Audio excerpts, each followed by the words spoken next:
Stephen Fields here, Navionics Marine Specialist. We got Mike Delvisco tonight. Going to be talking about some fall topwater. Got a great webinar for you. We appreciate you tuning in. The presentation is going to last probably approximately 40 minutes with approximately 20 minutes worth of questions at the end. So anytime throughout the webinar, feel free to click on Q&A depending on your device. Q&A is going to be at the top or bottom of your screen, and leave your questions there. And at the end, Mike's going to answer all those questions to the best of his ability. Not giving away secret spots or anything, but he's going to give you as much information to help you catch more fish. Also, definitely this webinar will be recorded. You'll be able to find it on the Navionics page as well as the YouTube page. And I'm sure Mike will share it on his fishing page as well. One more thing, at the end of this webinar, Mike and his great sponsor, Texas Roadhouse, right, Mike? Yes. Are going to be giving away a meal for two to Texas Roadhouse. So at the end of the webinar, a random name will be selected that is in live attendance and will be announced. And we'll go over this again at the end, but just, leave him a message on his Facebook page, Mike Delvisco Fishing, and he'll get that out to you. So before I go any more, we're going to let Mike take this over. Have at it, Mike. All right, here we go. Hope everybody's doing good this evening. I guess the last one of these I did for Navionics was back in the summertime. I think we talked about some summertime structure fishing stuff. And, that's all good, but we're coming up on probably my favorite time of year to go catch a bass, no matter if it's in Tennessee where I live or up north. Am I muted? No, you're muted, right? Okay. Just making sure you guys can hear me. No matter if it's where I live here in Tennessee or up north or, just about anywhere, topwater fishing is probably one of the favorite ways for not only myself, but a ton of other guys to catch fish. And, when you really think about it, take a look at every single different type of category of bait that we have, from crankbaits to plastics to jigs and, all this other stuff. And you look at topwater baits and you look at what's happened over the last maybe 3 or 4 or 5 years. And there's probably been more innovations in topwater fishing as far as new baits coming, crazy baits, different things, more variations of the baits we already have than maybe any other type of category. And that's because topwater baits are fun to fish. Anybody can fish them. They're a great way to catch fish. It's exciting, and it's what bass fishing is all about. So we're going to talk a lot about some of the things that I look for with topwater baits, some of the little modifications I make to, make your topwaters better, make them more efficient. And then I'm going to try to teach you guys something about how I go about breaking down a lake in fall, because that's what all this is about. This is fall fishing. And I'll tell you what, we were originally going to do this a couple of weeks ago, and my schedule and Navionics schedule, we couldn't quite get it all put together.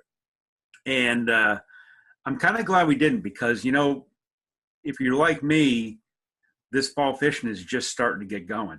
It has really not, even though we're talking about here second week of October, it's not really kicked in 100% yet. It's just getting going. So a lot of the stuff I'm going to talk about, the fall migration and the early fall, mid-fall, late fall is going to be happening pretty much for everybody starting right now. Some of you guys may already be in full, fall mode here, coming into early fall stuff.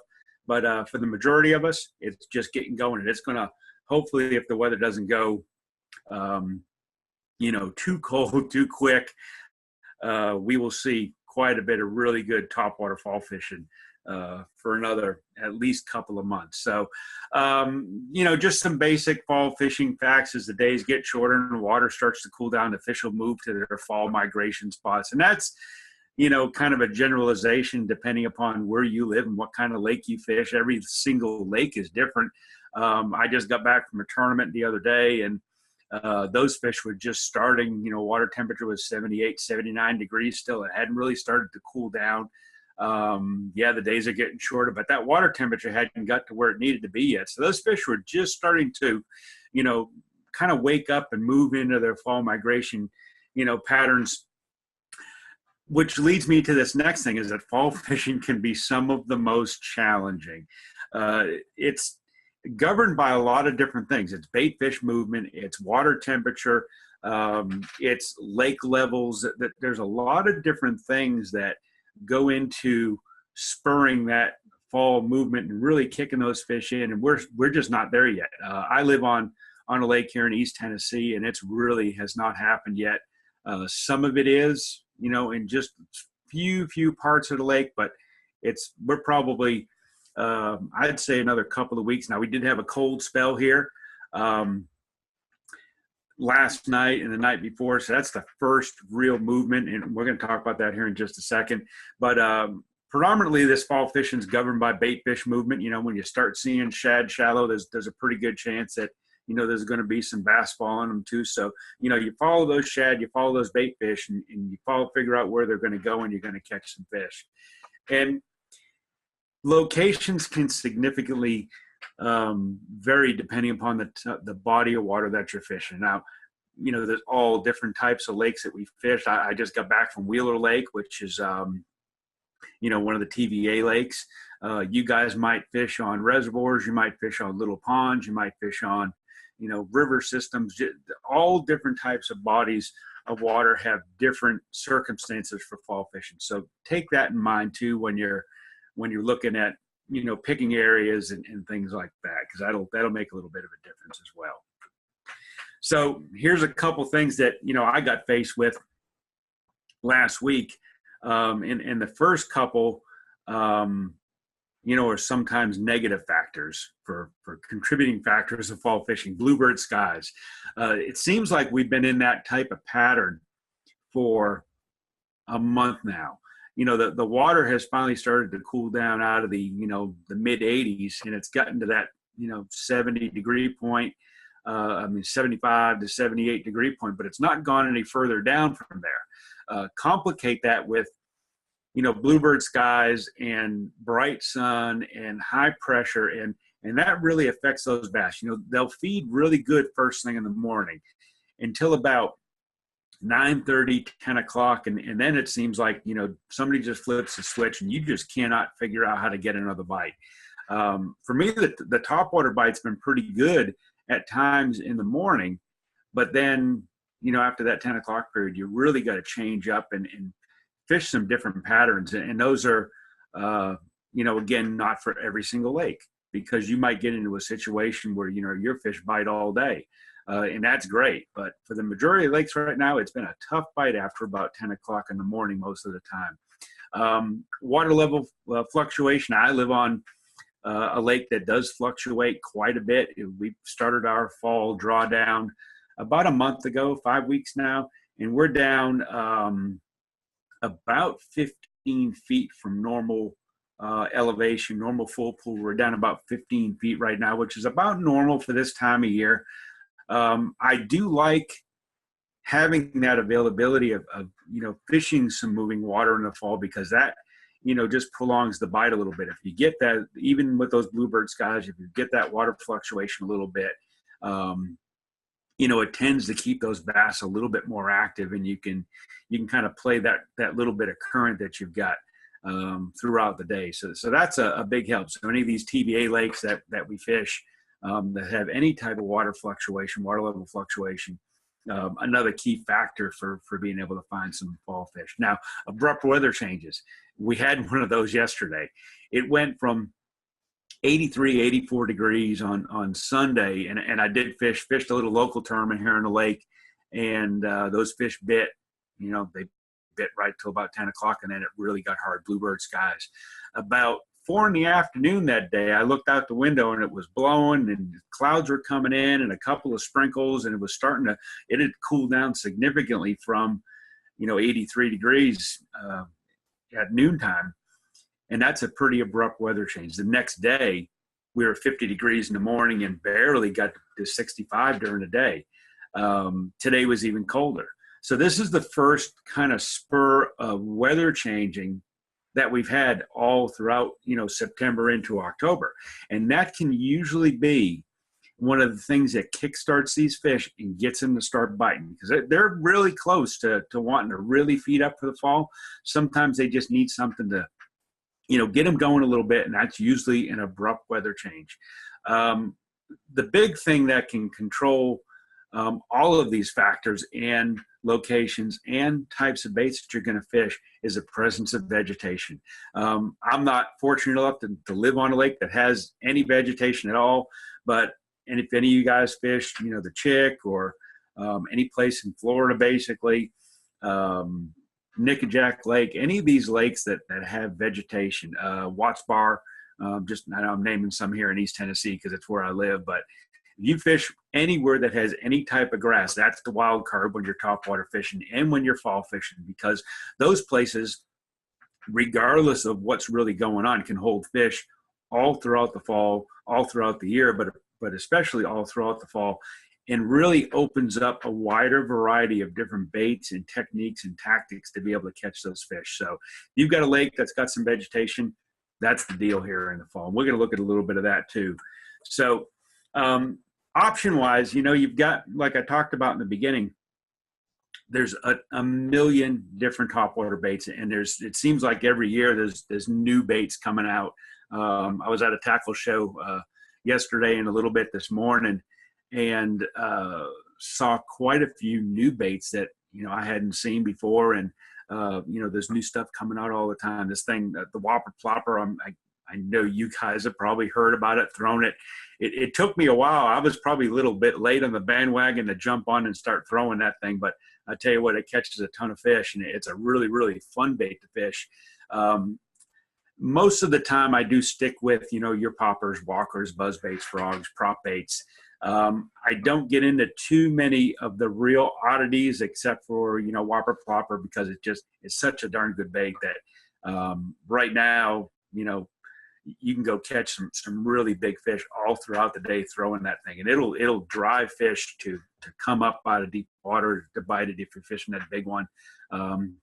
If you're trying to match the little bitty shad that we've got here in the fall, that little one seems to do really well. So, and that was one of the ways I was catching some fish last week on Wheelers. That I kind of had a two-prong approach to catching these fish, although in the tournament they dropped the water about a foot and it really messed my fish up. So, but in practice, I was able to catch them on a buzzbait early in the morning, low light conditions. And then as the sun came up, they wouldn't eat the buzzbait anymore, but they would react to either a walking bait or a Whopper Plopper. So I'd kind of alternate between both of those depending upon, now I was fishing vegetation. So there's the wild card again, multiple baits. So I had to alternate between, a walking bait and a Whopper Plopper a little bit to really depending upon clarity of the water. And, to try to get a few more strikes during the day. And that plan worked really good the first day. And the second day, they drew another 8 or 10 inches out of the lake and really messed more and more of that grass was starting to disappear, and those fish just backed off, and they wouldn't eat topwater really good. So I had to go do some different things. And then later in the day, the topwater bite got good. So you'd never really know when this topwater thing, right now it's early, but it could be all throughout the day. It could be later in the day. It could be midday. So you need to be prepared to throw it, especially in the fall, because it's my favorite time of year to go fish a topwater bait.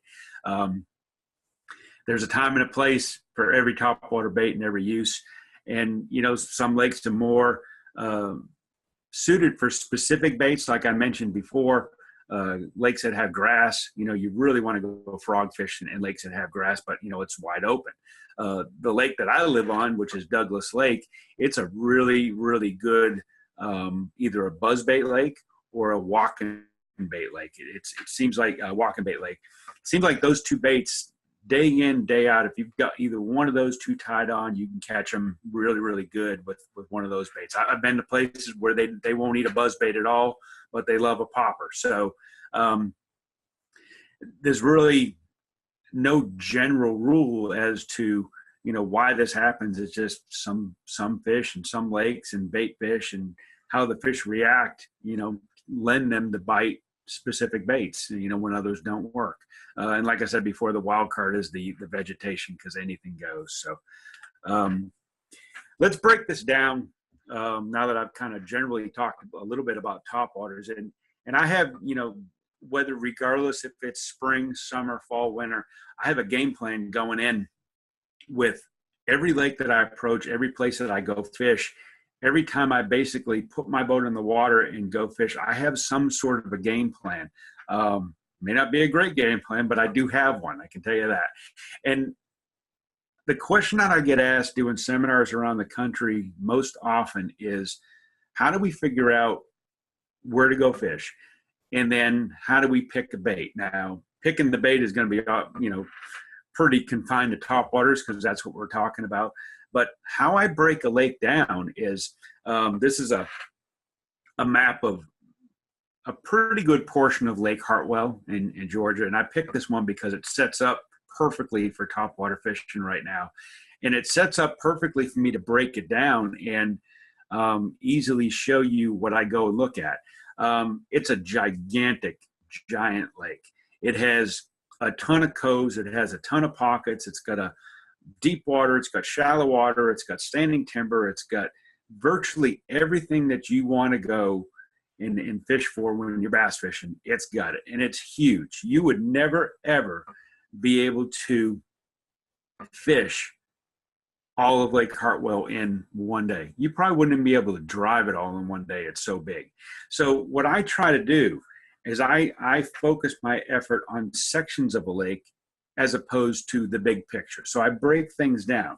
And that's kind of where I start. And geographically and time of year dictates kind of what I'm going to go look at. Now, Hartwell, even though it's a little bit different than Douglas Lake where I live, it's very, very similar in the fact that they draw the lake down in the fall, and it has a rivery type section, a mid type section, and then a section down by the dam. And Douglas has exactly the same thing. So what I try to do is I try to limit my options. I try to put the odds in my favor of being able to figure out how to catch fish quickly. And that means for me is dividing this lake up into 3 parts. So an upper part, a lower part, and a mid part. So recognizing these stages of the fall and what the fish are doing, and then relating it to what section of the lake I want to fish, helps me be able to go figure out where I'm going to go catch them. And like I said before, it's probably some of the best topwater fishing of the whole year.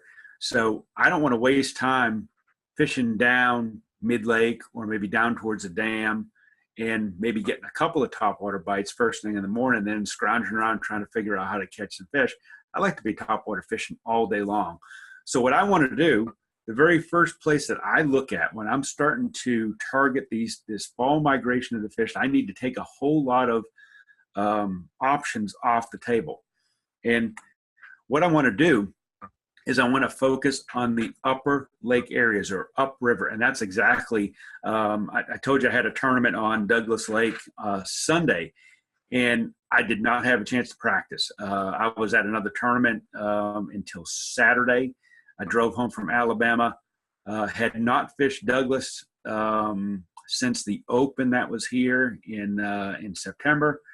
Fished it seriously, I should say, because I've been traveling, fishing other tournaments.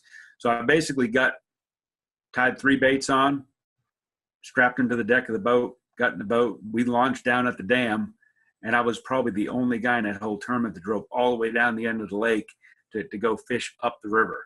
Because I know with the water being drawn down this time of year, that water is going to have a little bit different color to it. It's going to be a little bit cooler. It's going to have a little bit of current, or more current than they would maybe down by the dam. And it's going to limit the amount of area that I have to actually look for fish. If you go back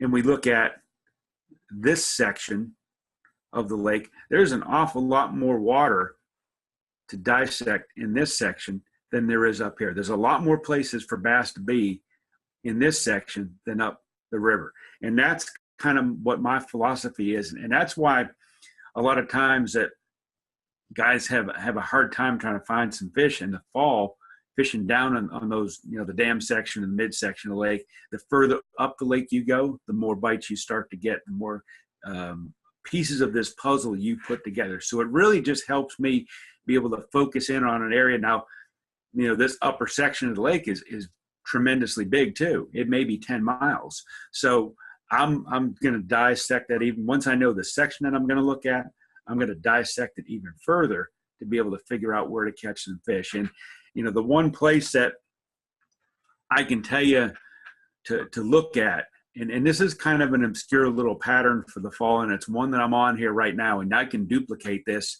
if I've got the right type of ingredients, which is bait fish, water clarity, or maybe even a lack of water clarity. I like a little bit of stain, that kind of green tinge to the water, something that's not super clear, but it's not super dirty either. The fish still have, plenty of opportunity to see things, but, they're comfortable being in shallow water because the water's slightly off color a little bit. And if you've got some sort of banks that have transitions to them, I'm looking for pretty featureless flat banks, and some that have like a transition. So it would go from like sandy areas to, a gravelly area back to sand again. And in those little transition areas, if you've got shad present, you've got the right kind of water clarity, you can go catch them up the river doing that sort of stuff. And that's the things that I tend to look at. And that's exactly the stuff I fished on Sunday. I just ran from, place to place to place, and all of a sudden got on a place where, there was a whole bunch of fish, and fishing these places that get overlooked a little bit by other guys. A lot of people want to go immediately run into a pocket, or maybe fish some boat docks, or follow this channel back into this pocket, or maybe fish even the channel end of a bank channel swing, which would be right here and right here. I like trying to find some stuff that's a little bit less obvious. If I can find bait fish, then chances are I'm going to be able to find those bass. And I'll tell you one thing about that was kind of unique Sunday when I fished, is that all the bait fish were on one side of the lake, and it was not the channel side. You would think that automatically, I want to go and fish the channel side of the lake because it's going to have the most opportunity for there being bait fish around. Well, it was just the opposite. All the bait was on the other side. And I tried some stuff on the channel side, some deeper brush piles and things like that, and saw absolutely no bait, got no bites. All the bites I had were on the non-channel side of the flatter side of the lake. So that's kind of what I'm looking at, is these long kind of flat banks, and then just finding those little subtle areas within those banks to help me catch some fish, or where those fish are located. The presence of bait fish is the key thing. So probably my favorite topwater bait that there is a buzzbait. I throw it more than any other one. All the topwater baits catch fish. I just really, really like throwing a buzzbait. I can fish it fast. I can fish it really effective. I can cover a lot of water, and I can trigger fish into biting my bait, and I can throw it ultra shallow where other topwater baits won't seem to work. You'll catch them with a buzzbait. And primarily, I don't get too crazy. I basically fish two buzzbaits in two colors. I fish a 3/8 ounce Terminator, or a 3/8 ounce Cavatron buzzbait. And I've fished, Cavatron's been around. It's kind of a unique little buzzbait that not a lot of guys might have heard about, because it doesn't get a lot of press, doesn't get a lot of exposure. It is an awesome buzzbait. I have fished the thing for 30 some odd years, and has some original ones from a million years ago, and man, do they catch some fish. The Terminator is nice too, because it's, that titanium never goes out of form, so you can catch a zillion fish on it. And I like the fact that it does have a silver blade, because sometimes I like to alternate between that silver and gold blade. And they have slightly different tones to them as well. Sometimes they'll bite one or the other. I usually have them both tied on, and see what happens first. And then I'll have a black one too. And I'm finding that throughout the day, They might bite the white one really good in the morning till about 9, 10 o'clock. And then if you continue to have a buzzbait bite, you can switch up to that black one and catch a few more fish, especially if you've got a little bit more clarity to the water. They seem to like that black one in that clear water. It draws them up a little bit more. And so I'm going to have them both tied on there and see which one catches some more fish. I'm always going to have some type of a backup bait, and this goes for any topwater that I'm fishing, regardless if it's a buzzbait, a popper, walker. I like having some sort of little back. In fact, I had this happen at Wheeler Lake. That the second day of the tournament, I was fishing some lily pads, a little backup pattern that I had, and I should have done this earlier because I caught the end of the day. I pulled in there and caught one right away in the lily pads and put him in the well and made another cast, and I had another one. I was winding a buzzbait and it popped over the top of the lily pads. And as it did, I got it sputtering again. I saw a fish come out, a pretty good one, come out from under the pads. And right at about that time, either he saw the boat or the buzzbait went up on another pad or something happened. And he stopped dead. He just stopped there and he was sitting there looking at me. And I wound my buzzbait up and put it down the deck and picked up a wacky rig Senko and pitched it out right there in front of him, gave it 2 shakes, and that fish bit. And I set the hook and put him in the boat. So it's always good to have a backup, some kind of backup bait. Senko, wacky rig Senko is pretty darn hard to beat when you've got missed strikes on a topwater. Typically those fish are sitting right there. You can throw your Senko back in right where that fish either blew up on your bait or you happen to see them, and you'll catch them almost every single time. Pretty simple thing to have. Gear wise, like I said, I keep this stuff really, really simple. I fish a 7-foot medium heavy rod. I'm liking this new duck fishing triad series because the handle's really, really comfortable. I had been fishing a 7.5-foot medium heavy ghost series for the longest time until we came out with this triad series last year, and I alternate between the two. But I'm really liking this triad series quite a bit. 17-pound test monofilament line. I want my line to stretch a little bit. You got to realize that a buzzbait is a little bit different from every single other topwater bait. Primarily the ones that have treble hooks in them. In those baits, you're kind of stop and go, working them along. The buzzbait is constantly being retrieved. You're throwing it out, you're winding it in, throwing it out, and it is constantly moving through the water. So, and it only has one hook. So that's a factor that I take into account with line, with reel, with rod action, with rod length. And the best outfit that I can find is a 7-foot medium heavy action rod. Rod's got enough backbone to be able to set the hook, but it's got enough tip action so that when I'm winding the bait and the bait's moving, fish is moving, fish bites the bait, he has a chance to get that bait in his mouth, and I'm not pulling the buzz bait out of the fish's mouth. More positive hook sets, I can throw it a long way too. I talk about this in a lot of my other seminars, is that you want your rods and reels and your equipment to do the work for you. You do not want to wear yourself out when you're fishing during the course of the day. How many casts, think of how many casts you might make in a 10-hour day when you're out there. And the worst thing is being fatigued at the end of the day. My equipment is super light. It's super sensitive. It's really durable. But I use rods that are balanced perfectly for the types of baits that I'm fishing.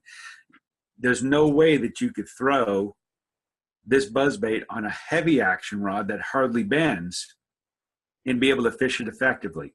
Number one, you'd probably miss a whole lot of fish, because when a fish comes up and bites your topwater bait or your buzzbait, he pulls your bait down. Your reaction time is changed a whole lot in that heavy action rod, because the rod tip never bends, never loads up to be able to penetrate the hook in that fish's mouth. So you'll be pulling hooks out of the fish's mouth. You'll be losing them halfway to the boat, that sort of thing. And then casting too. There's often times when you're fishing not only a buzz bait, but a topwater bait where a fish may bust up in the air 50 foot or 75 foot from the boat, and you got to make a long cast. So you got to wind your bait in real quick. And that's why I use a 7-to-1 gear ratio reel. It's real fast. I can wind it in. And I can fire that cast out, but I can't do it with a heavy action rod. I can't load that rod up to be able to throw the bait effectively and throw it accurately. So that medium heavy has the perfect amount of backbone, the right amount of tip for me to be able to throw the bait, throw it accurately, not lose any fish. And that is the ideal setup for my buzzbait fishing. And we'll talk a little bit about some of the other rods. I changed things up a little bit with poppers and walkers and then frogs and things like that.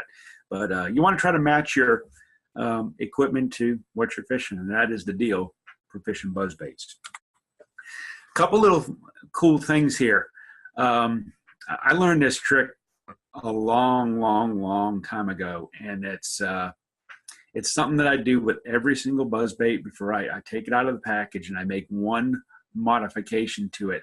And you'll notice that there's a rivet on the end of the blade shaft that holds the blade on, and if you did nothing to that buzzbait or nothing to that rivet, it would spin along with the blade a little bit.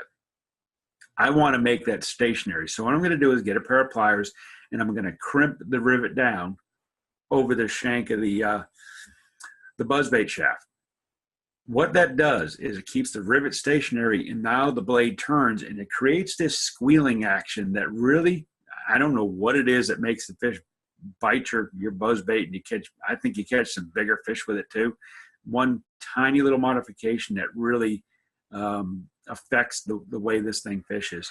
I learned it a long time ago. It's what I do with every single bait, and really simple to do. Just crimp your rivet down, and you'll notice you can, next buzzbait you get, take it out of the package and spin the blade a little bit, listen to it, and then crimp that rivet down, and then spin the blade a little bit and see the difference that it makes in sound. It makes a lot of difference, and that drives those fish crazy. Really makes them bite really good, and just a little thing that I do. So real simple, really easy you can do.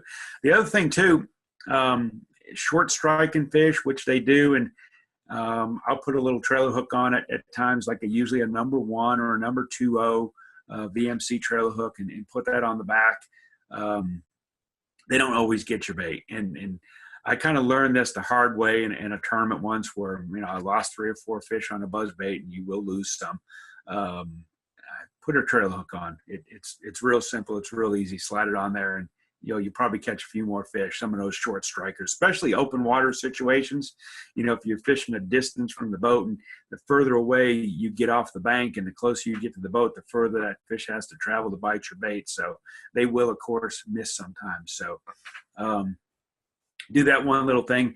And then the other thing you can do too is, and this is another little deal I started doing here recently, is that you can put some sort of a soft plastic on the back of your buzzbait, especially if they've knocked your skirt off and they've busted your skirt all up and you got 3 strands left on that thing. Pull it off and put a soft plastic trailer. That's the one in the picture there is one of those Yamamoto Seiko soft swim baits, which is a really subtle swimming action, but it's kind of a plump little minnow-shaped body to it, so it fits on the buzzbait real good. It gives it a nice little buoyancy, and I really think, and I've tried this out with fish that, if you're getting fish that are just missing your buzzbait and you're winding it and they blow up on it and you just don't, they never pull it down. They're just kind of slapping at it.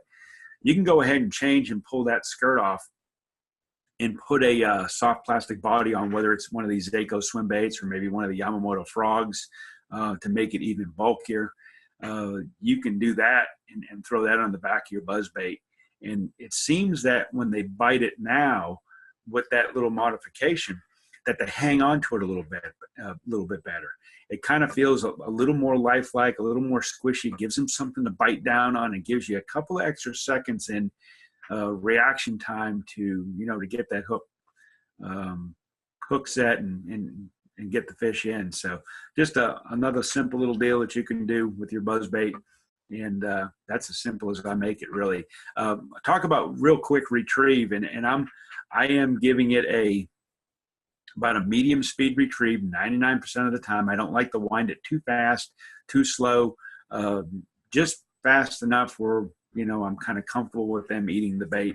And I will tell you that one of the things I do is I kind of watch my rod position too is when I immediately, and didn't make a slide of this, but when I immediately cast the buzzbait out, I've got my rod in about that position, about about the 3 o'clock position. And as I'm winding my bait in, my rod is slowly dipping down, halfway back to the boat. It's at, maybe 4 or 5 o'clock.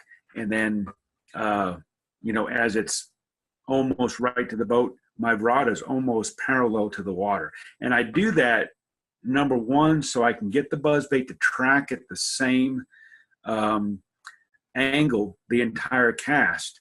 That angle's never changed. And also, if I get bit, I'm in position to set the hook no matter when the fish bites my buzzbait.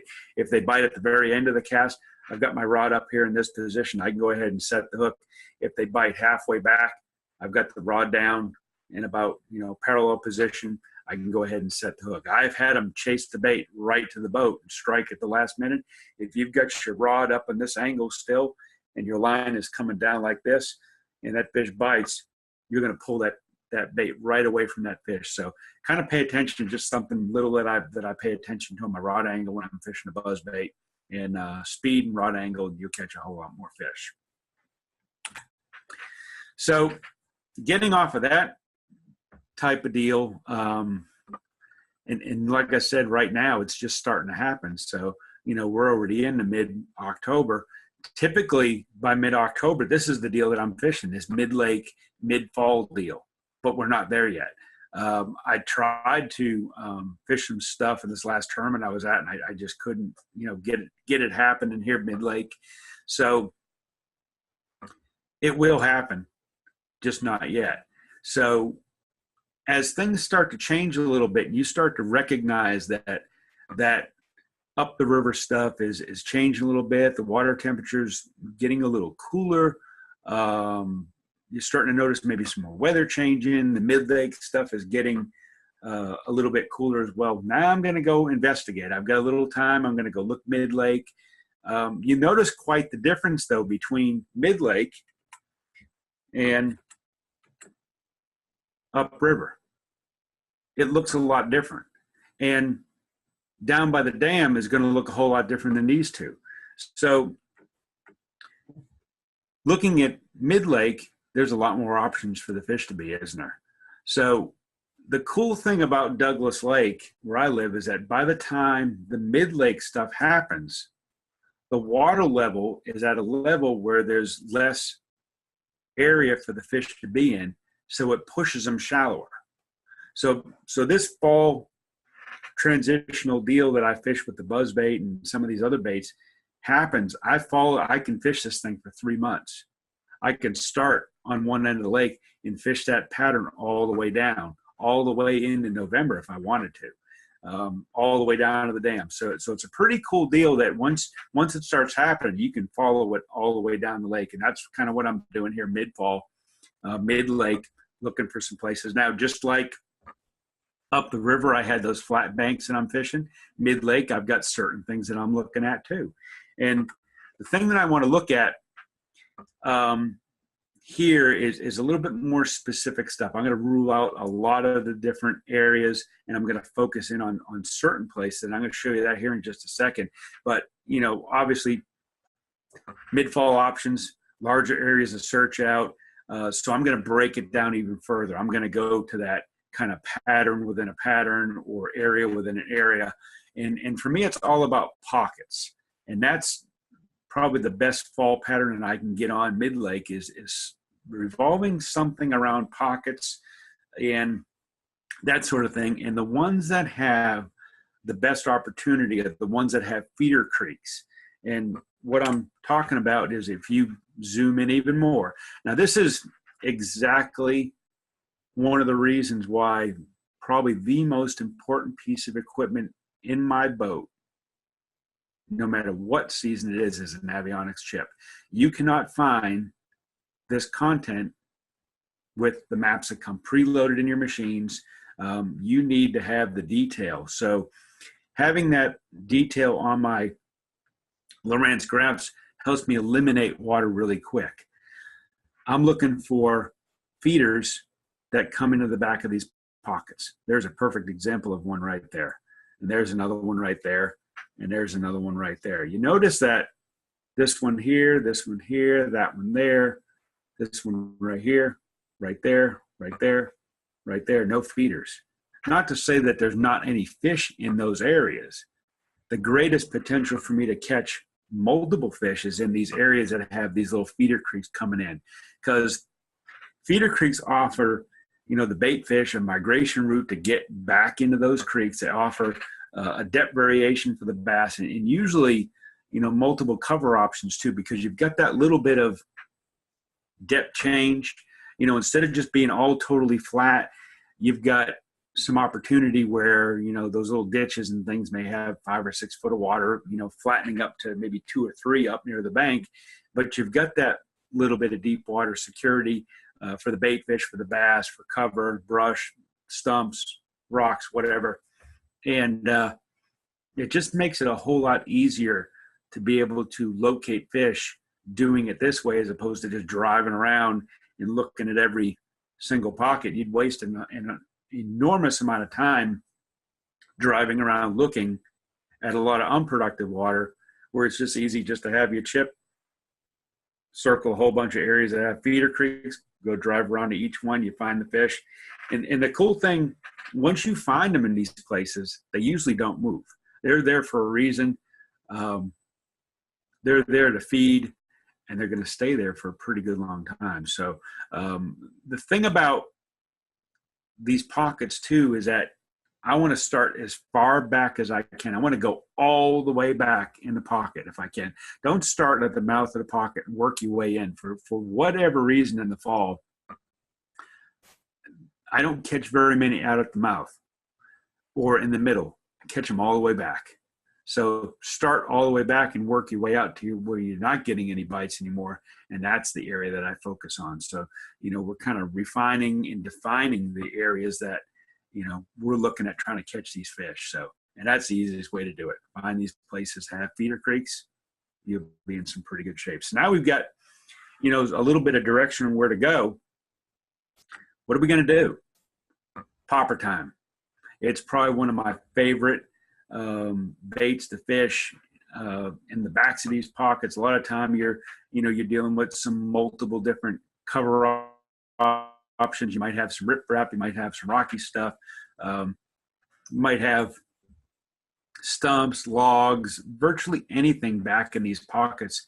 And the cool thing about a popper style bait is that it really has the ability to draw strikes from fish that are not active. It triggers those fish into biting. And I think one of the reasons that it does that is because I can keep the bait in the strike zone longer, and it really mimics the type of bait fish. You know, a lot of times in the fall, those shad are, you know, them little 2-3 inch, thread fin shad, and that's what those fish are really keyed in on. So sometimes you've got to really get specific and match your topwater bait to exactly the size of the bait. You know, take a look to, at the size of the bait. That's, you know, you'll see it. It'll be there. It'll be all schooled up. And a lot of times it's that real small 2.5 to 3 inch threadfin shad. And those little poppers do a really, really good job of mimicking exactly the type of bait fish that we're trying to go after here. You can fish it fast, you can fish it slow. The cool thing is, though, is I can keep it in that strike zone of the fish. And this is a new, fairly new bait that's come out, and I had a chance to fish them earlier in the year before they came out. And that's the neat part about sometimes doing what I do, is we get to play with a lot of stuff before you guys get it and refine it and make it better. And by the time you get it, it's really a fish catching deal. But that's a Stormarashi cover pop. It is a really cool popper.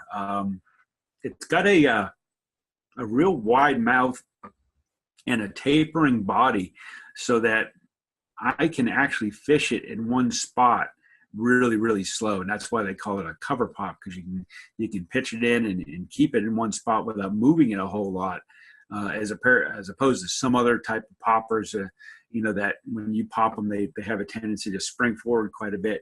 That Stormarashi cover pop, keep it in the strike zone lot longer. So I'm going to alternate a little bit between that and a Rapala X-Wrap popper. Those are probably my two favorite type poppers, and I'm going to alternate between the two. Sometimes they want the cover pop, they want a little bit slower. If I need to speed it up a little bit, that X-Wrap popper does a really good job of letting me, pop, pop, pop, pause, pop, pop, pop, just kind of keeping it chugging along, as opposed to the cover pop, which is a little bit slower moving bait. So alternate between the two. The rod, I'll talk about the rod reel line because it's the same one that I fish for walking style baits, which we're going to look at here in a second. It's exactly the same outfit, for both that I'm doing. So color wise or pattern wise, keep it simple most of the time. There's so many different options and so many different things to fish. And I think guys get caught up a lot with this color, that color, this style. If you have a few basic colors, and I like this pattern right here, this kind of ghost pearl chartreuse is a really good color, and something that's, got like chrome black back is really good. Those sorts of patterns, those bait fish looking patterns seem to be really, really good 99.9% of the time. Not that you can't catch fish on a multiple of different color topwater poppers, but I just really try to keep it simple most of the time. So modification wise, I don't do a whole lot because both of these baits come with a feathered treble hook. If you're fishing a topwater and it either has a bucktail trailer or no feathered trailer at all, I recommend taking that off, taking the back hook off, and just getting like a VMC feathered treble.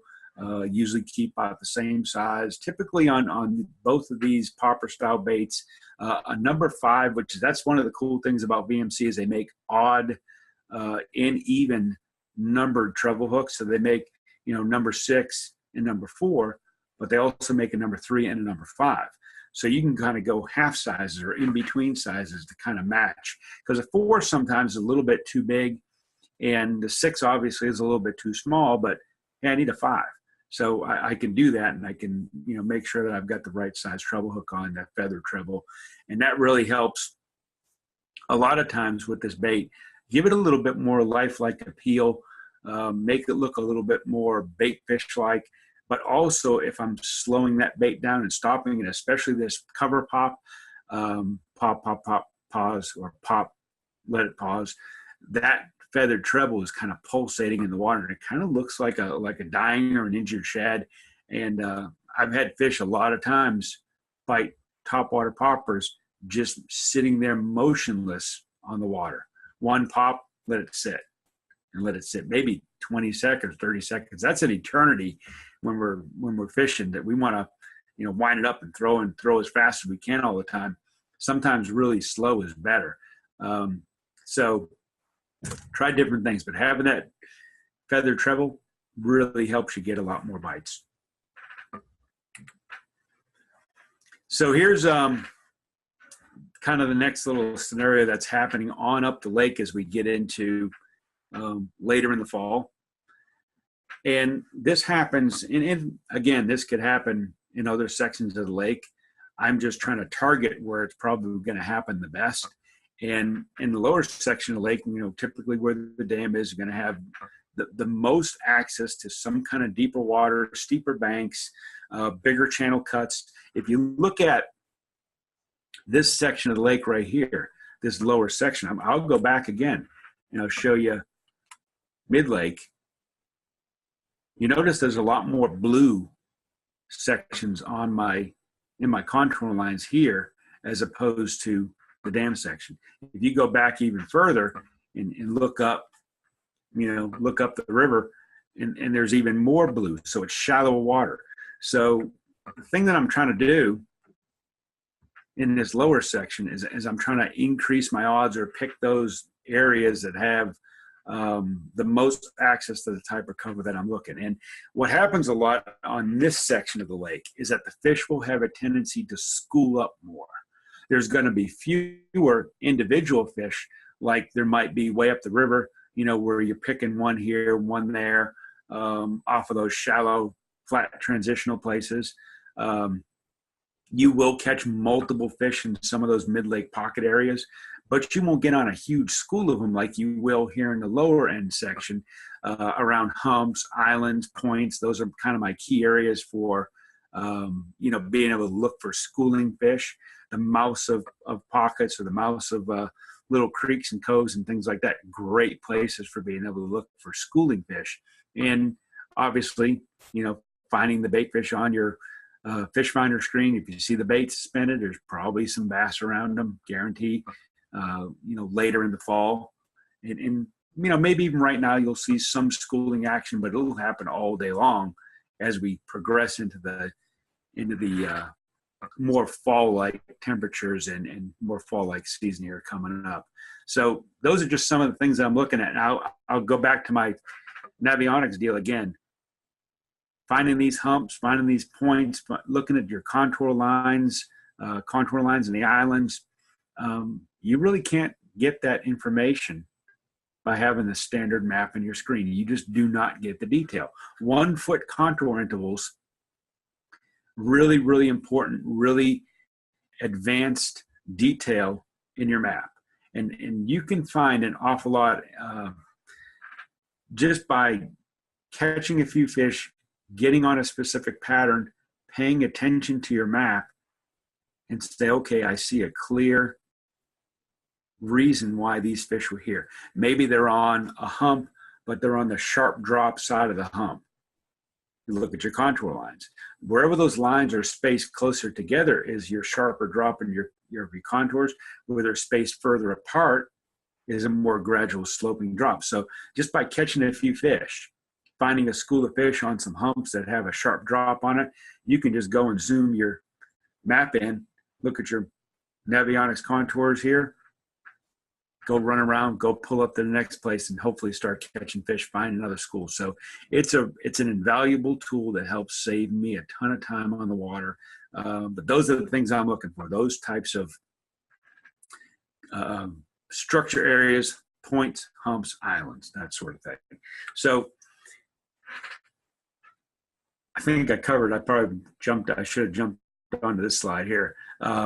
A lot of times what I'm looking for too is, in water depth is probably not much of an issue.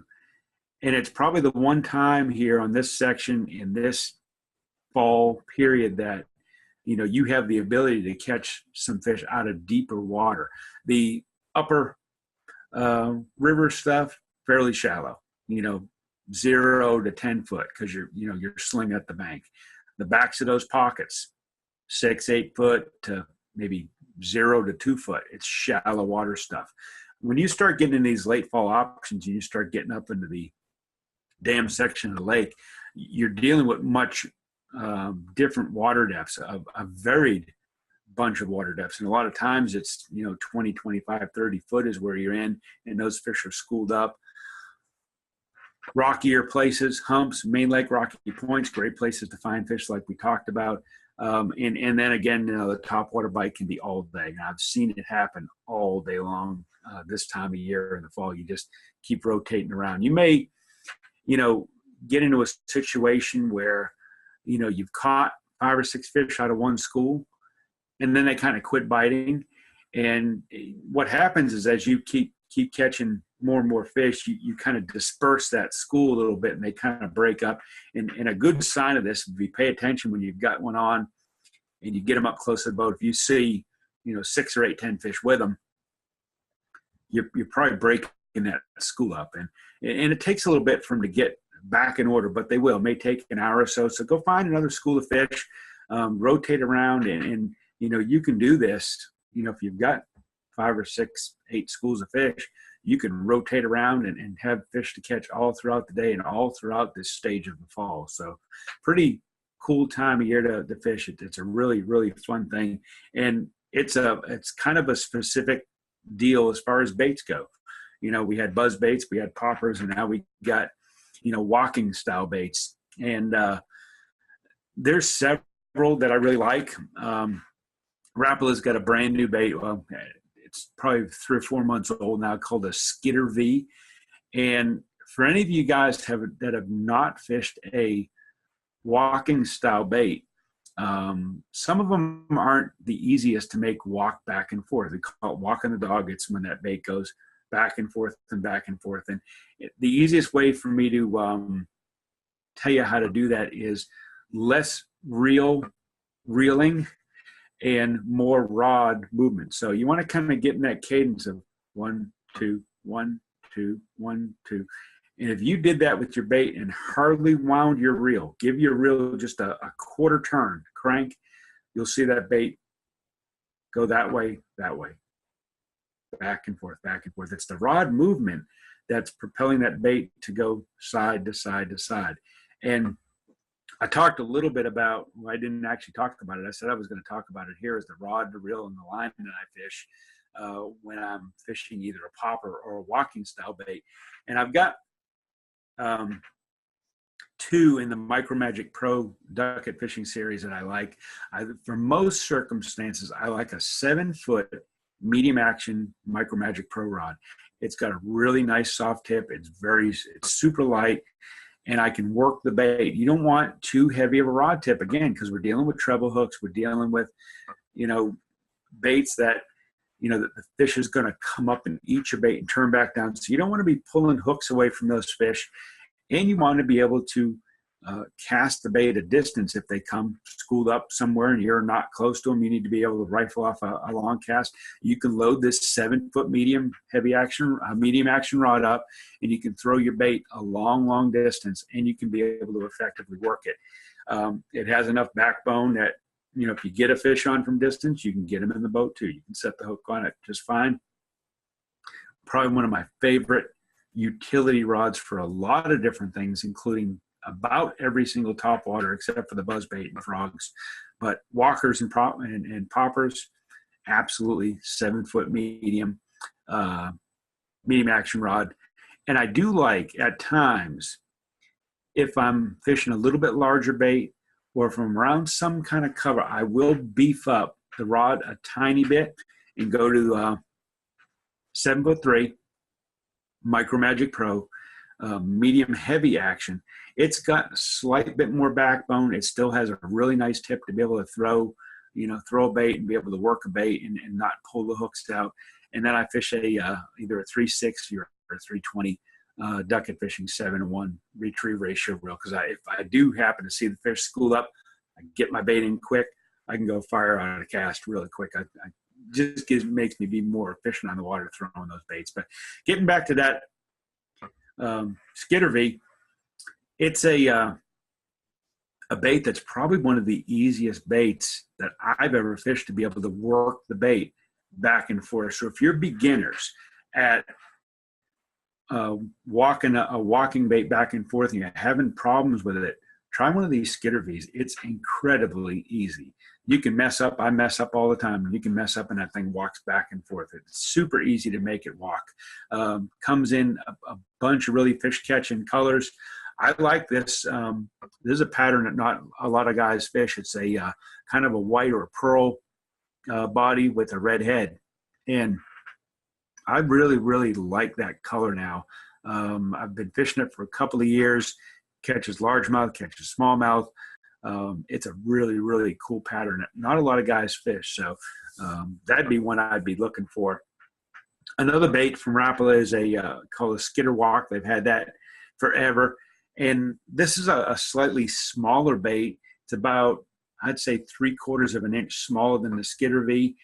And it's a much smaller profile. So if I'm in a situation and the fish are, not biting my Skitter V, maybe it's a little too big, maybe they want a little bit smaller profile, I may go to that Skitter Walk and show them a little bit more streamlined profile and a little bit something closer to, what the forage is that they're eating. So just a couple little things, that either one of those two baits. And then the last one is a bait that's been out for little more than a year now.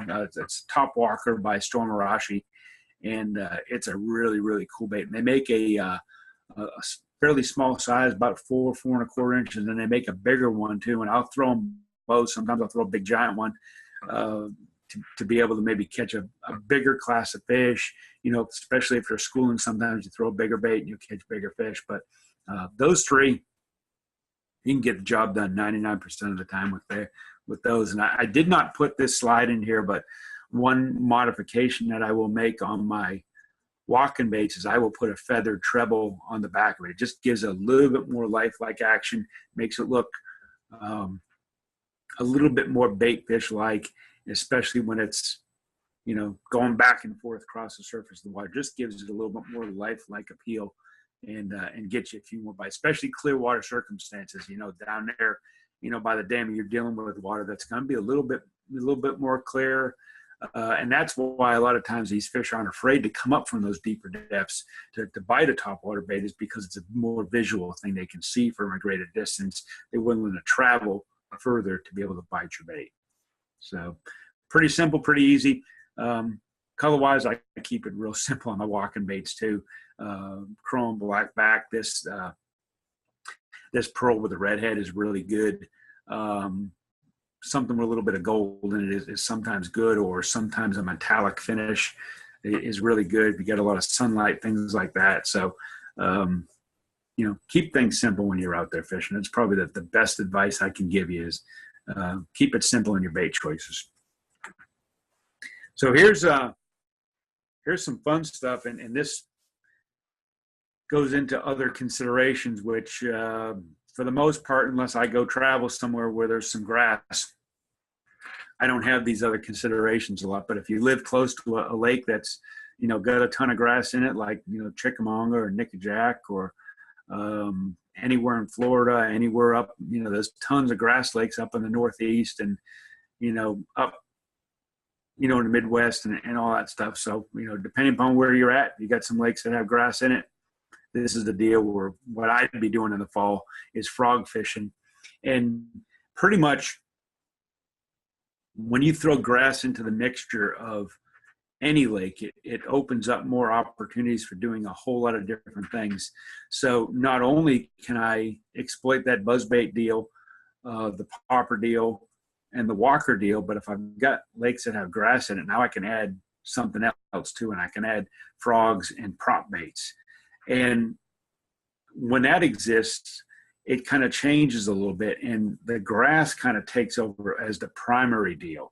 I'm a little bit less apt to go and run around and fish what I've talked about the last 40 minutes, whatever,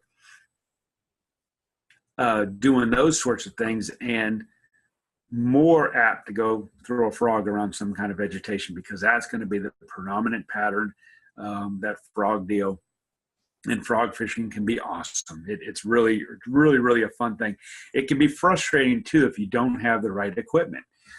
You need a little bit more specialized stuff. I cannot take my 7-foot medium action rod with 14-pound test mono that I'm popper fishing or walker fishing and go in this stuff and go frog fish.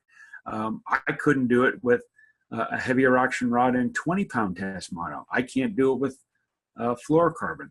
I need braided line.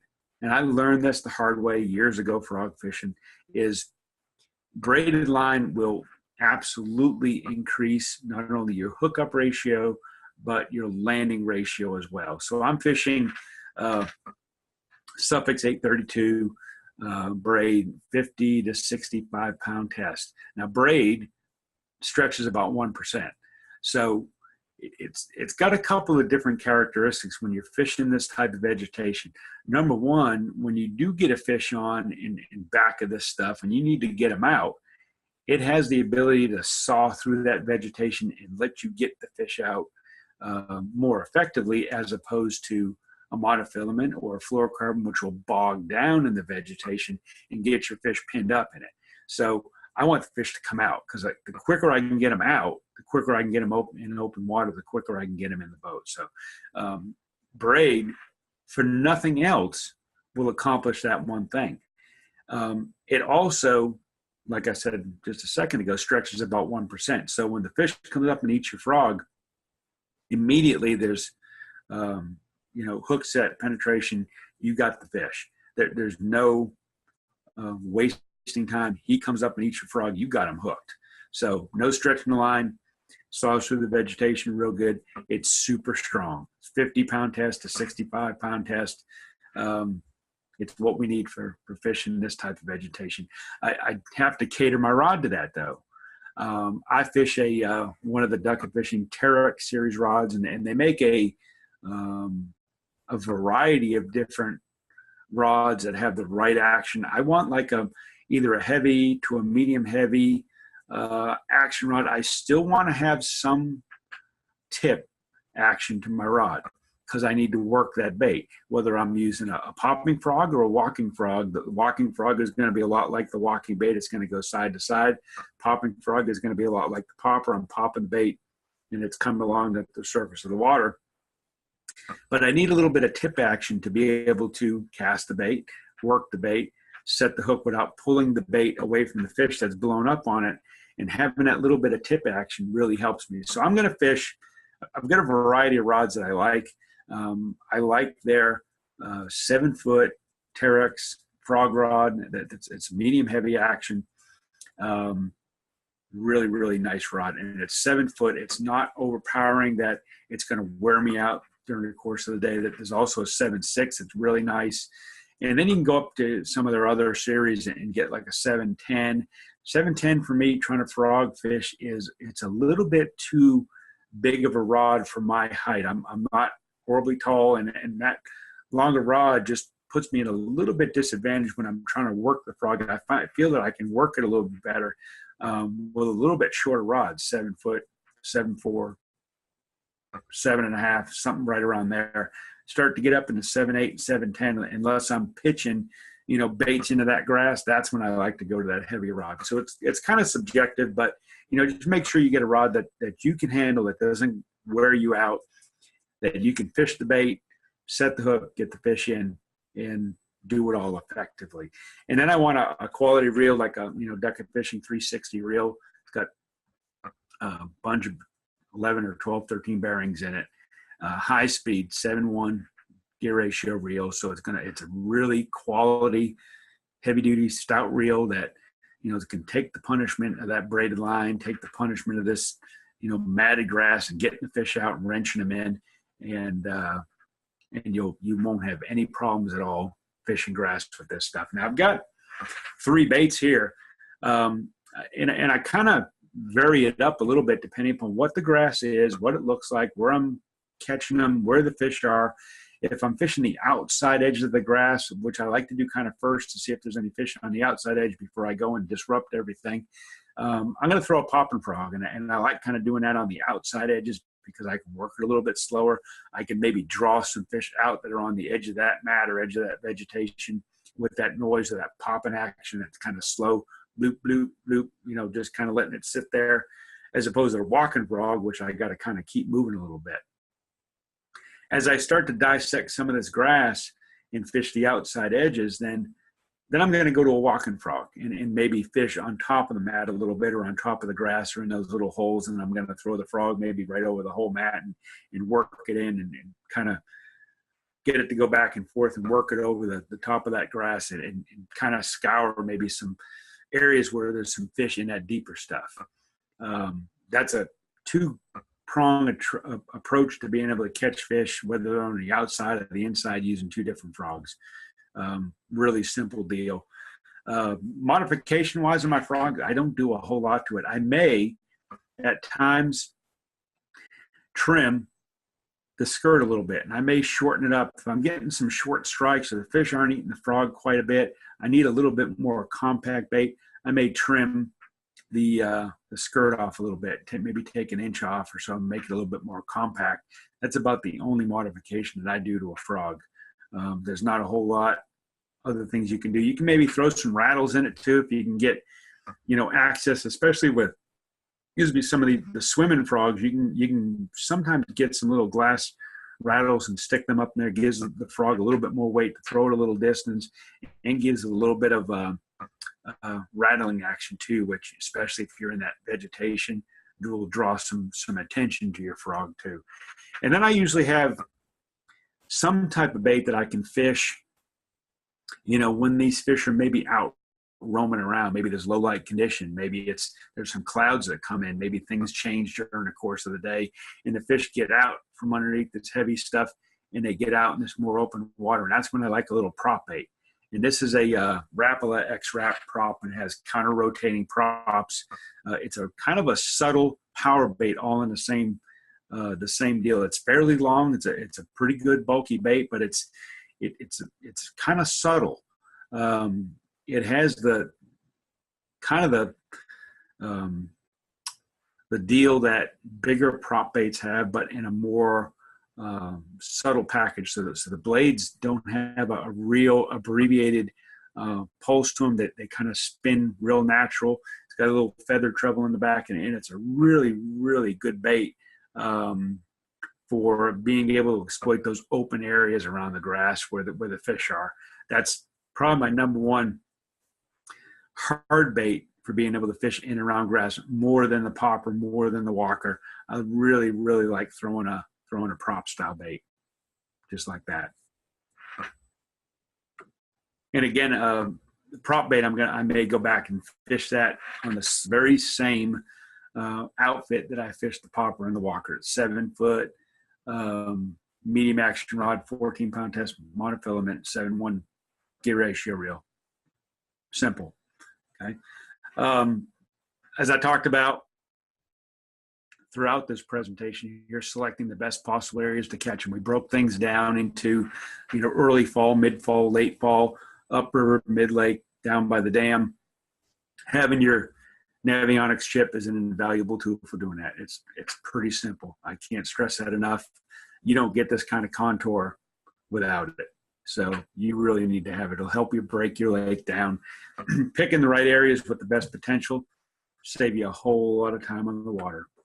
And real quick, before we get to some questions to try to review, is, just don't get intimidated. And it's like that for any type of scenario, whether it's fall fishing or spring fishing, summer fishing, a giant lake. Don't get intimidated by it. Break it down.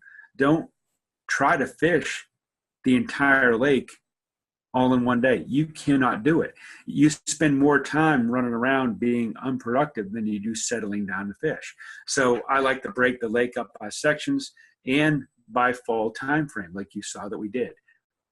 We had an area and a bait for early fall. We had a bait in an area for mid-fall, and baits in an area for late fall, and then the wild card, which is grass. Pretty simple. Therefore, limiting your bait choices to make it easy. I try to make things really, really simple. At the end of the day, we're catching a fish. It's not, rocket science. It's not brain surgery. It's a fish. Every fish that you catch tells you a story, and you put these pieces to the puzzle together, you catch some fish. Covering a lot of water sometimes in the fall, you need to do that, whether it's running a bunch of pockets, running a bunch of straight bank, running a bunch of points or humps until you find a school of fish. Regardless of the stage of the fall fishing that we're in, you're going to have to cover some water to be able to find these fish.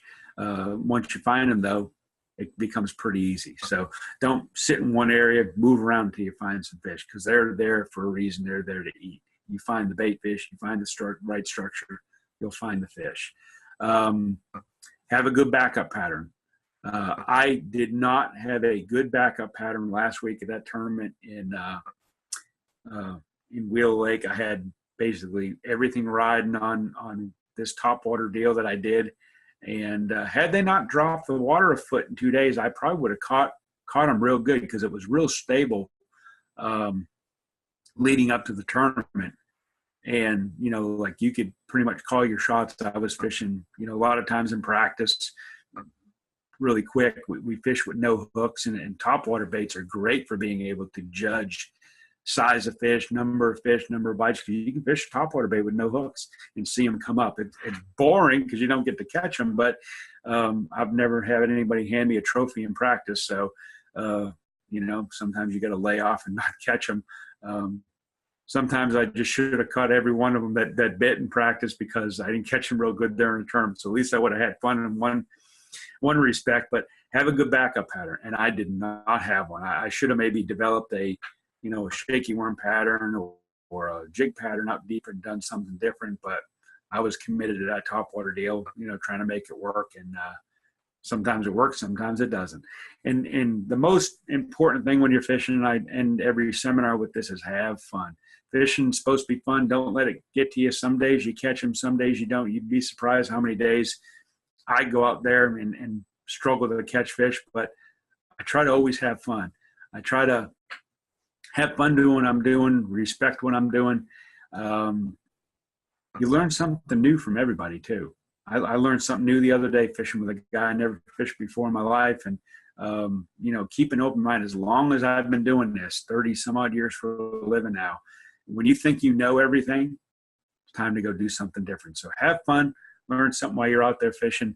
I'll turn it back over to Stephen for some questions, but if any of you guys have anything to do with maybe what we saw here and I can't get to your question, or whatever the case may be, you got some questions about fishing throughout the season, I'm pretty active on my social media fishing page. I've got two of them. One's just Mike Delvisco. The other's Mike Delvisco Fishing.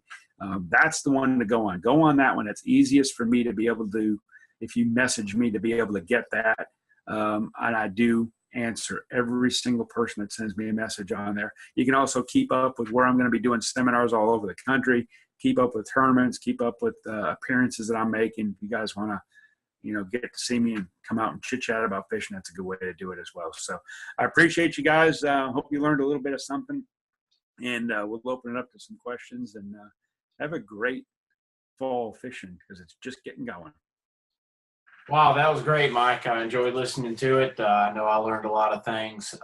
We'll get to some questions here, but also first and foremost, we've got the giveaway that one of Mike's sponsors, Texas Roadhouse, was so gracious to give away a dinner for two or a meal for two to Yes. Texas Roadhouse.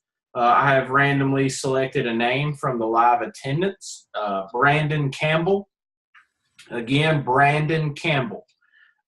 You have won the meal for two to Texas Roadhouse.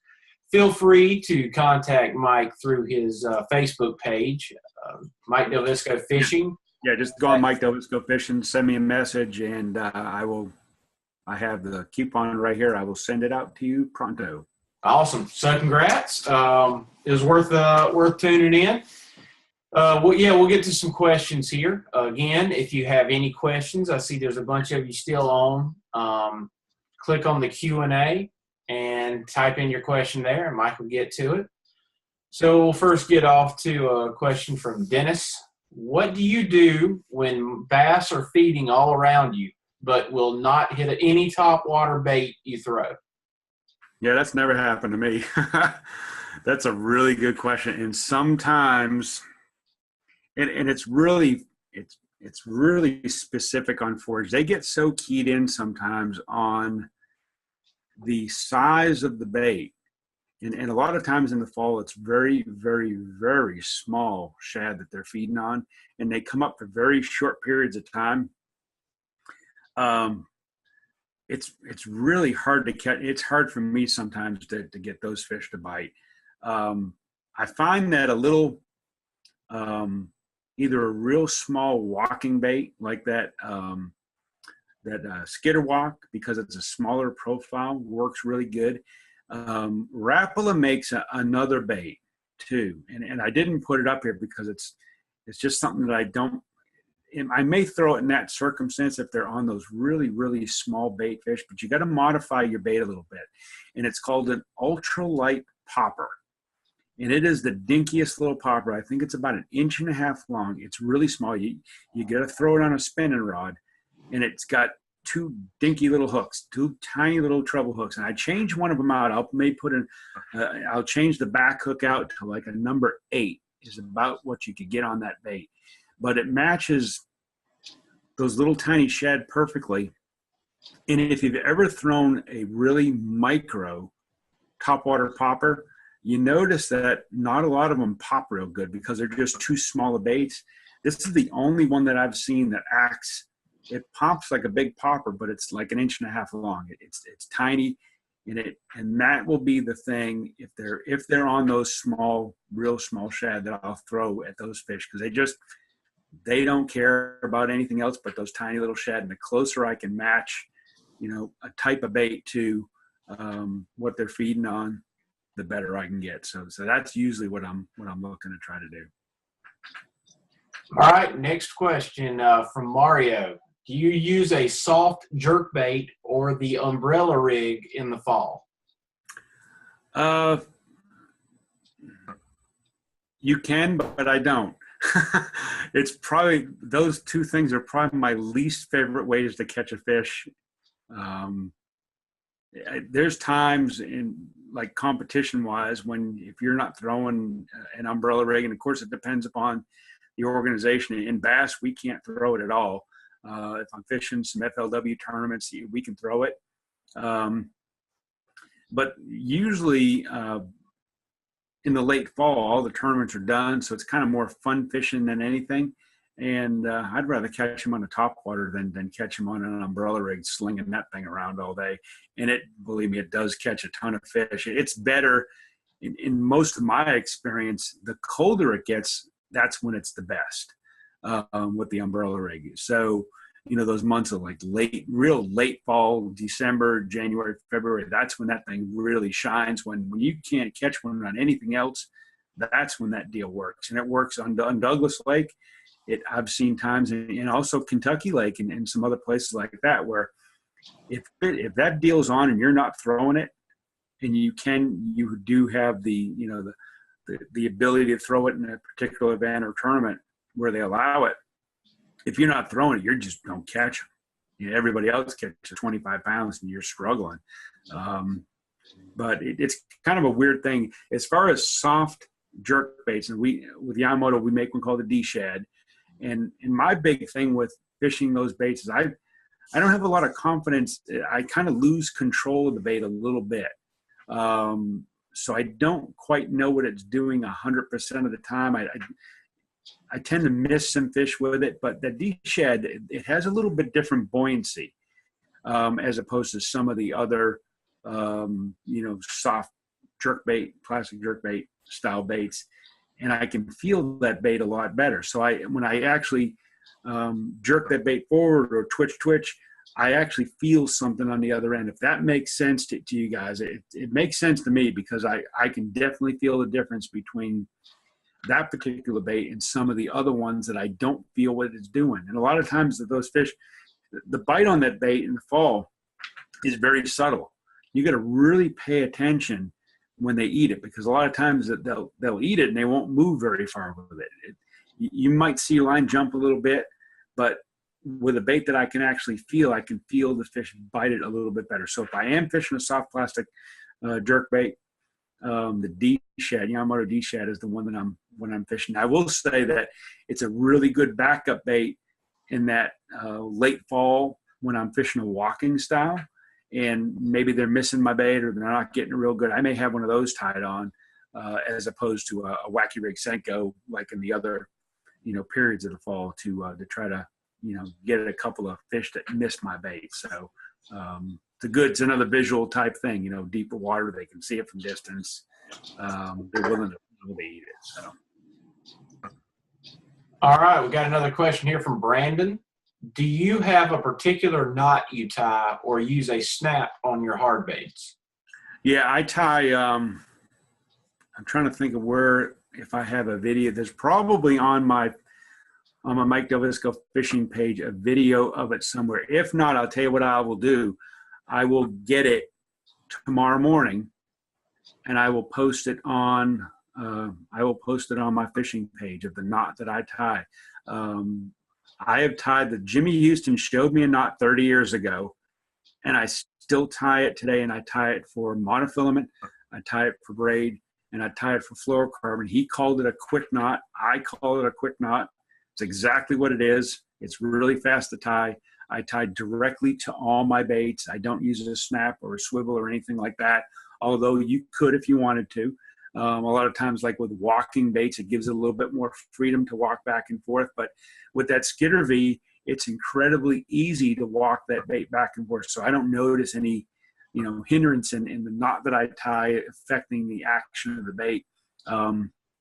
That knot is super easy to tie. Your line will break before that knot does. And it's the one I've tied it forever and will tie it forever too.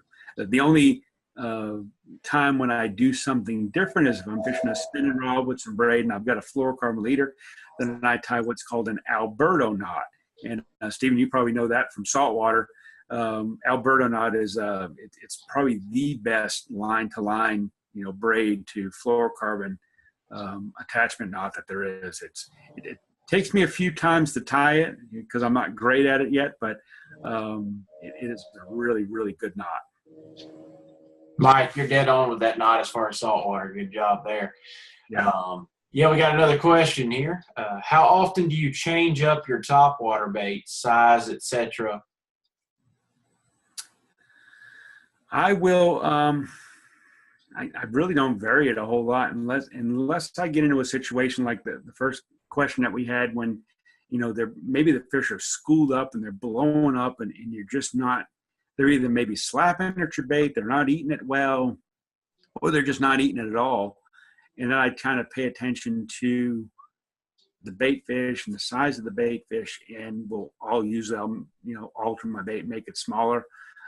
Sometimes doing just the opposite. Sometimes you're in a situation where if you're catching all the same size fish, you're catching them 1.5 pound, 2 pounders, and they're schooled up.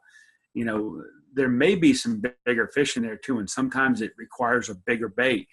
Going up, from that say that Storm Arashi bait, the regular size to going up to the I think it's a number 13 is the biggest one. Number 11 is the regular size one, and 13 is the bigger one. Going up a size and a much bigger profile bait to be able to draw a bigger fish to it. I know I didn't talk about it a lot, but the Whopper Plopper, my favorite one to throw is that big giant one.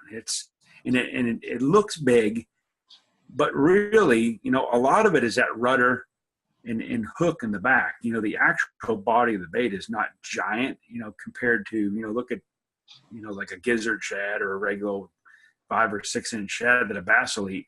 You can eat those things all day long. So, a 5 or a 6, 7 inch Whopper Plopper is not, an ungodly big bait for this fish to eat. I've had 1 pound fish try to eat that thing. So sometimes experimenting, if I'm catching the same size fish and I want to catch bigger fish, I'll experiment. If I'm not getting them to bite my topwater bait like I should, or like I think I should, or like I want, then I'll experiment. All right. Another question here. Are you essentially following water temp as you work your way from upriver, then down toward the dam as the fall progresses? Absolutely, positively, 100% correct. Because you will see, and I go back to Douglas for an example because it's what I can relate to right now is that, the difference in the water between up the river where I'm catching fish and down the lake by the dam right now is about 5 or 6 degrees. And that's significant right now in the big scheme of things going on in the fall, especially right now with as crazy as this fall has been, that it's stayed fairly mild. We've had 80 degrees every single day, and the water hasn't fluctuated from that, 78 degrees that it's been down by the dam in a month. It got down that far, but never got down any further. It's already down to about 75 up the river. So it's, 4 or 5 degrees difference. And that's a big thing, not only for the bait fish, but also for the bass too. So that, they get a little bit more active. They start to sense things are going, and, absolutely, I will follow that water temperature down. And the cool thing about where I live here on Douglas too, is that the water falls too. Not only does the temperature go down, but the level of the lake goes down and it shrinks. By the time that Midlake stuff gets going, the lake will be down another 5 or 6 foot. So it shrunk the area in the Midlake down enough where those real deep fish are starting to come shallow. By the time that's done, the stuff down by the dam shrinks even more, another 5 or 6 feet, 7 feet. The water temperature has gone down, and that's kind of my philosophy on being able to follow that. But if you don't have a lake that fluctuates, water temperature is the next biggest thing. All right, another question here from Joe. Do you fish a lot of topwater in the rain? I try not to fish in the rain unless I have to be honest with you. I kind of doing it for a living. I can go anytime I want. Here's what I find in the rain is that it's not as effective as when the sun's out, or it's just plain old cloudy. Probably one of the best baits that you can fish in the rain is a spinnerbait. So if let's say, for example, I'd been catching them on a buzzbait, and we had cloud cover, or maybe, broken sun, broke clouds, cloud cover, and there was some rain coming in, and I'm catching them, and all of a sudden it starts raining and I'm not catching them anymore. Switch up to a spinnerbait, and sometimes you can wake that spinnerbait right up under the surface, and it'll just be enough to get them to bite. And sometimes, if it's raining heavy enough, I just think that they get distracted a little bit with everything that's happening on the surface, and they become less of a fact to be able to bite a topwater bait than they will something that's slightly subsurface or just under the surface. So I'll usually let the fish dictate, though, because of all the bass I've caught in my life, I've never caught one that's talked to me once he's got in the boat. So I don't know what they like and what they don't like. You just base that upon, what you're catching. So if they're still biting my top waters and it's raining, and I'm going to keep throwing them. If they stop, and I'm going to change up a little bit, and it's usually a spinnerbait. Another question here from Jim. How deep is too deep for fishing topwater? I don't think there is. The deepest I've ever caught a fish on top was 65 feet. That was the depth of the water, not the depth of the fish. They were down, probably 10 or 15 foot. There was a whole bunch of them suspended on some bait fish. And that's kind of the time when you want to go to a bigger bait. Like a walking style bait is the kind of bait that you want to fish in that deeper water, especially if you've got some good clarity. And the thing with a walking bait is that, especially like that Skitter V, or maybe that number 13 Stormarashi, is that when you're working the bait, you can work it in a cadence so that you're not working it very fast. So it's a big bait, a big profile, a big silhouette, and it will draw fish up. And the slower you can make that bait back and forth and back and forth, the longer it stays in the strike zone, and that fish will come up and bite it. So I don't think there's ever, too deep, but it all depends upon the position of the fish too. If the fish are too deep, they may not come bite it. But if I find a bunch of them schooling out there in crazy deep water, I'm going to throw something at them. Some of your lakes that have spotted bass in them, depending upon where you guys live, Lake Lanier, Smith Lake in Alabama, any of these real crazy deep clear lakes. Lake Martin in Alabama too is another one that the spots will school up in.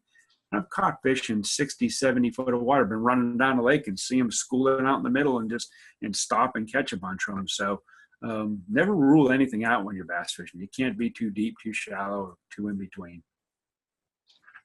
All right, another question here. How cool can the water get and topwater is still an option? Well, that's a really good question. A really good question and a story. I don't know how cool, but I will tell you the coolest I ever caught one on top was 42 degrees. Fishing a tournament, had a buzzbait tied on, and it was early March. It was cold outside. Water was 42 degrees, but it was sunny, bluebird, bright sun.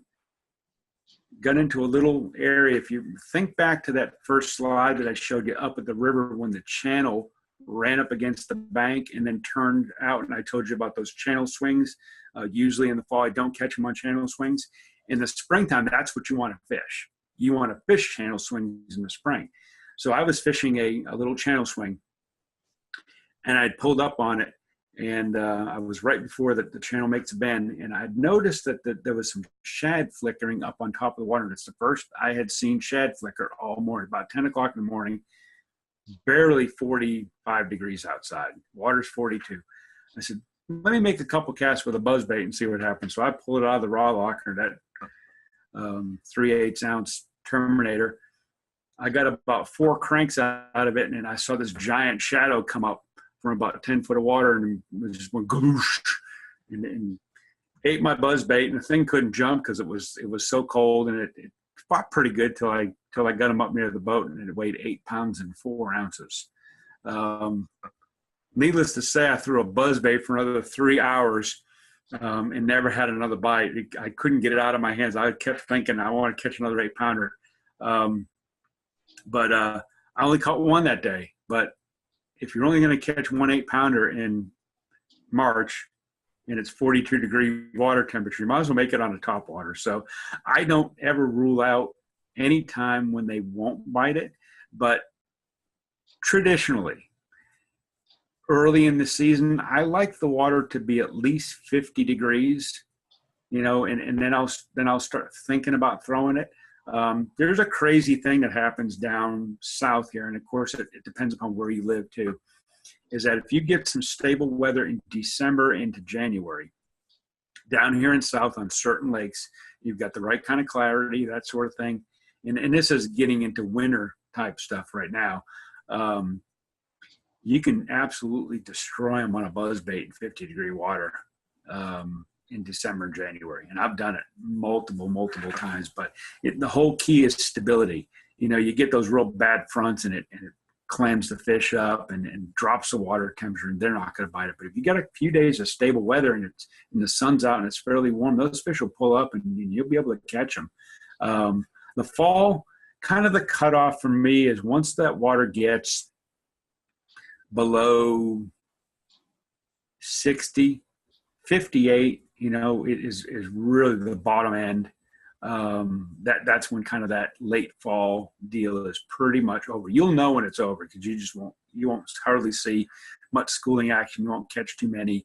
Then other things, catch on. The jig bite gets real good at that point and stuff like that. So guess that probably answered the deal. All right. Well, that looks about all the questions we can get in tonight. Again, if you have any more questions, feel free to contact Mike on his fishing page on Facebook, Mike Delvisco Fishing. Appreciate everybody attending. Mike, thanks for doing a great job. Very informative. Definitely, guys, tune in to Navionics to look and register for more webinars that are coming up. And also, this will be recorded again, so if you missed anything, check back on Navionics webpage as well as the Navionics YouTube page, and you'll be able to view it there live. Sounds good. Right. If anybody had a question I didn't get to, just jump on my Mike Delvisco fishing page, send me a message. I'll answer you probably tomorrow. And I will post that knot up there tomorrow too. All right. Sounds great. Thanks, Mike. Thanks.